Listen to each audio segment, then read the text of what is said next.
My name is Beats by JBlack. I'm finger drummer, AKA producer, AKA king of the beats.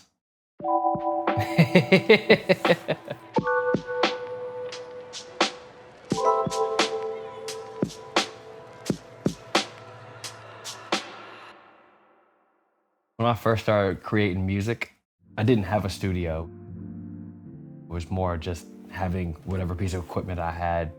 And I always tell people it's really cool to make beats and really cool studio setups. You got your cool Argosy desk or whatever desk you got, and you got your, you got your cool studio stuff.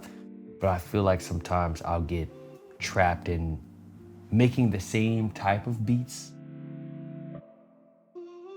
So with that, coming out that normal shell of just being locked in a typical looking studio, and I can see my kitchen, and I still have my living room, my dining room table, I can look outside and just get that natural inspiration.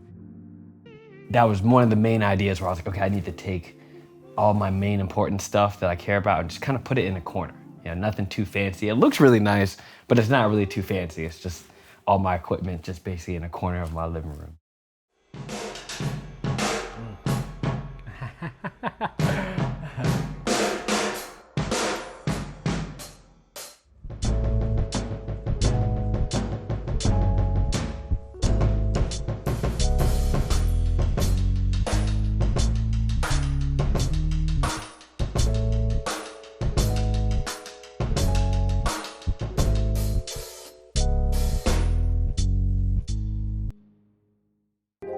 Especially right now, because we have a lot of access to the internet.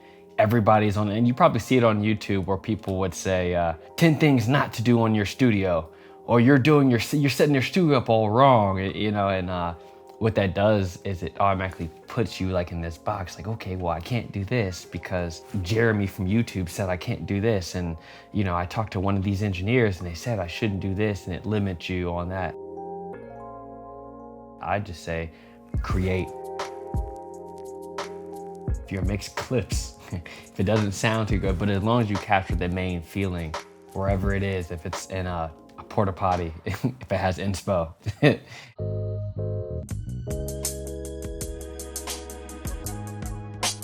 You really don't have to be too good at really anything. You can just stay consistent in it and the results will just come. Just put an hour in, something, whether it's playing the drums, keys.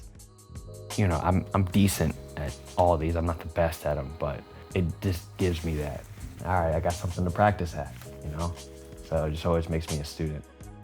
Musicians who come out here all the time, they're just like, man, you have this, you have this. And they're like, no offense, but you don't even play the guitar like that, or you don't even play the piano like that. I'm like, yeah, I got it though.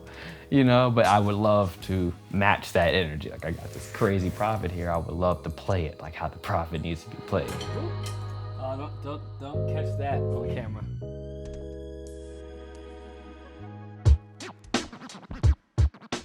That good bass feedback is just so important for me on the percussion side, because I just like to hear my drums knock.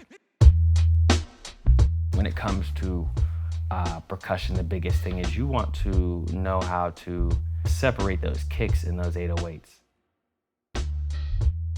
I need to make sure my bass sounds good, which Adam has that real low, nice C pin, but I also need that punch to make sure that it still hits you right in the chest.